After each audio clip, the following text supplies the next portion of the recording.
সবাইকে স্বাগতম জানিয়ে শুরু করতে যাচ্ছি আমাদের আজকের এপিসোড। বিভিন্ন রকম গভর্নমেন্ট জব সার্কুলার নিয়ে আমরা এই চ্যানেলে আলোচনা করে থাকি। সুতরাং আপনি যদি জব খুঁজছেন এমনটি হয়, এই চ্যানেলটি আপনার জন্য। চলুন দেখে নেওয়া যাক আজকের জব সার্কুলার। বাংলাদেশ ডাক বিভাগের জব সার্কুলার।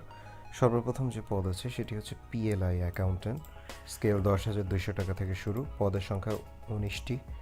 যোগ্যতা অনুমোদিত বিশ্ববিদ্যালয় হতে স্নাতক বা সমমানের পরীক্ষায় উত্তীর্ণ, এবং এখানে যে সকল জেলার প্রার্থীগণ আবেদন করতে পারবেন সেই জেলার নামগুলো দেয়া আছে। দ্বিতীয় পদ যেটি আছে সেটি 60 মুদ্রাক্ষরিক কাম কম্পিউটার অপারেটর। 10,200 টাকা থেকে বেতন শুরু। 7টি পদ খালি আছে। যোগ্যতা উচ্চ মাধ্যমিকের সমমানের পরীক্ষায় উত্তীর্ণ এবং 60 লিপি এবং ডেটা এন্ট্রি ও টাইপিংয়ের ক্ষেত্রে টাইপিং নির্দিষ্ট যে টাইপিং স্পিড আছে সেটি থাকতে হবে। এখানেও জেলা কোটা আছে। নির্দিষ্ট কয়েকটি জেলার প্রার্থীগণ আবেদন করতে পারবেন। সুতরাং আপনারা আবেদন করার পূর্বে দেখে নেবেন যে আপনারা সেই জেলার প্রার্থী নন কিনা। এরপর হচ্ছে পিএলআই অ্যাকাউন্ট্যান্ট ফিল্ড। 9,700 টাকা থেকে বেতন স্কেল। 2টি পদ খালি আছে। অনুমোদিত শিক্ষা বোর্ড হতে এইচএসসি বা সমমানের পরীক্ষায় উত্তীর্ণ এবং জেলা কোটা আছে। কয়েকটি জেলার প্রার্থীগণ আবেদন করতে পারবেন। এরপর হচ্ছে পিএলআই হিসাব সহকারী। বেতন স্কেল 16 নম্বর গ্রেডের পদ। 22টি পদ খালি আছে। অনুমোদিত শিক্ষা বোর্ড হতে উচ্চ মাধ্যমিক বা সমমানের পরীক্ষায় উত্তীর্ণ এবং নির্দিষ্ট জেলার প্রার্থীগণ আবেদন করতে পারবেন। এরপর হচ্ছে অফিস সহকারী কাম কম্পিউটার মুদ্রাক্ষরিক। 16 নম্বর গ্রেডের পদ। 2টি পদ খালি আছে। এইচএসসি পাস এবং word processing, data entry, typing ইত্যাদির ক্ষেত্রে বাংলা এবং ইংরেজিতে যথাক্রমে 20 ও 20 শব্দ এই গতি থাকতে হবে, এবং এখানেও জেলা কোটা আছে। সর্বশেষ যে পদ আছে সেটি হচ্ছে ড্রাইভার ভারী। 15 নম্বর গ্রেডের পদ। 1টি পদ খালি আছে। এসএসসি বা সমমানের পরীক্ষা উত্তীর্ণ এবং ভারী মোটর গাড়ি চালানোর সনদপত্র সহ গাড়ি চালানোর 2 বছরের অভিজ্ঞতা এবং বিআরটিএ কর্তৃক বৈধ লাইসেন্স থাকতে হবে, এবং এখানেও নির্দিষ্ট কিছু জেলার প্রার্থীগণ আবেদন করতে পারবেন।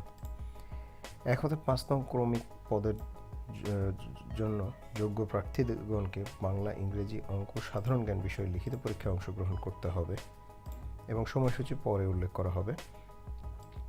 6 নং ক্রমিকের জন্য প্রার্থীর পরীক্ষার স্থান, বিষয় ও সময়সূচি পরীক্ষার প্রবেশপত্রে উল্লেখ করা হবে। প্রার্থীকে অবশ্যই বাংলাদেশী নাগরিক হতে হবে এবং প্রার্থীর বয়স 30/4/2019 তারিখে অনূর্ধ্ব 30 বছর হতে হবে। তবে মুক্তিযোদ্ধা কোটা এবং প্রতিবন্ধীর ক্ষেত্রে 32 বছর পর্যন্ত শিথিলযোগ্য। চলুন এবার জেনে নেওয়া যাক আবেদনের পদ্ধতি। এখানে দেওয়া আছে। জনপ্রশাসন মন্ত্রণালয়ের পরিপত্র 29/12/2014 মোতাবেক নির্ধারিত আবেদনের মডেল ফর্ম A4 সাইজের কাগজে আবেদন করতে হবে, এবং এখানে আবেদনের সাথে যে কাগজপত্রাদি সংযুক্ত করতে হবে সেগুলো দেওয়া আছে। আপনারা একটু কষ্ট করে দেখে নেবেন যে কী কী কাগজপত্র আপনাদেরকে সংযোগ করতে হবে। আর আবেদনপত্র আপনারা জনপ্রশাসন মন্ত্রণালয়ের ওয়েবসাইট থেকে আপনারা পেয়ে যাবেন। সকল পদের জন্য নির্ধারিত কোড, এখানে কোডটি দেওয়া আছে। এই কোড ব্যবহার করে জেনারেল ম্যানেজার, ডাক, জীবন বীমা, পশ্চিমাঞ্চল, রংপুরের বরাবর 100 টাকা ট্রেজারি চালানের মাধ্যমে জমা করত মূল কপি আবেদনের সহিত সংযুক্ত করতে হবে।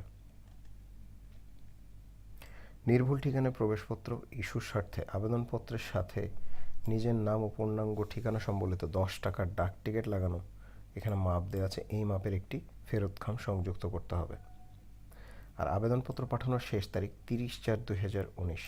30/4/2019 এপ্রিল 2019 তারিখের মধ্যে অফিস চলাকালীন সময়ে ডিইপি রেজিস্টার্ড ডাকযোগে জেনারেল ম্যানেজার, ডাক, জীবন বীমা, পশ্চিমাঞ্চল, রংপুরকে সম্বোধনপূর্বক প্রেরণ করতে হবে। তো এই হলো মোটামুটি নিয়মাবলী এবং আবেদনের পদ্ধতি। সুতরাং যারা যোগ্য আছেন তারা যথাশীঘ্র আবেদন করবেন। আর আজ এ পর্যন্তই। সবাই ভালো থাকবেন, সুস্থ থাকবেন। বিদায় নিচ্ছি।